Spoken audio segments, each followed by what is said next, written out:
Hey guys, Nick the Turtle Nerd here. Okay, so the turtle of the week this week is the red-eared slider.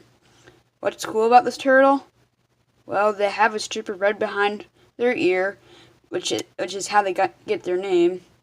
Well, the turtles technically don't have ears, both can hear, but it looks like they have a red ear. They they're in the slider class of turtles, which get their name from the way that they kind of slide off rocks at the signs of danger.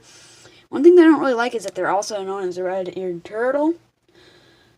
One kind of bad thing about these guys is that red-eared sliders do make really good friends, but they make really bad pets. I've never had one myself, but they get overgrown and people just aren't able to care for them, so they're released into the wild, which now they're known as an invasive species, killing off many native turtle species. Now, I'm not saying these are a bad turtle at all. I'm just saying that if you have one of these turtles, I think it's almost best to either get the proper equipment for it, because usually a lot of people will sell these on the side of the road, or you can just get one at PetSmart, and I mean, they won't even tell you what you need. They'll just send you off with anything, and they won't give you the proper care. Or, I mean, you're going to need like a 50-gallon tank if you want to take care of these guys.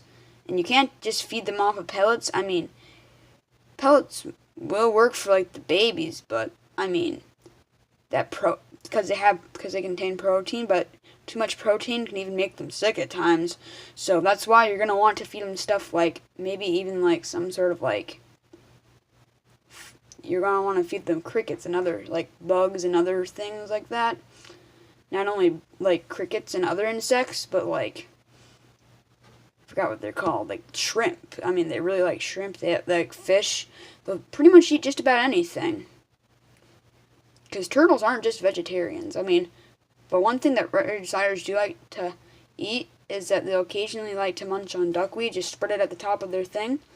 And if you do have an aquarium with one of these guys, you should not put like that packaged aquarium gravel, because that really can harm them if they like get any of it in their mouth. But what does a red-eared slider eat? Well, red-eared sliders in the wild will eat minnows, crawfish, crickets, anything that pretty much will fit in their mouths. And red-eared sliders commonly inhabit at ponds, lakes, pretty much everywhere. They're very commonly found because a lot of people release them, and these guys can get pretty darn big.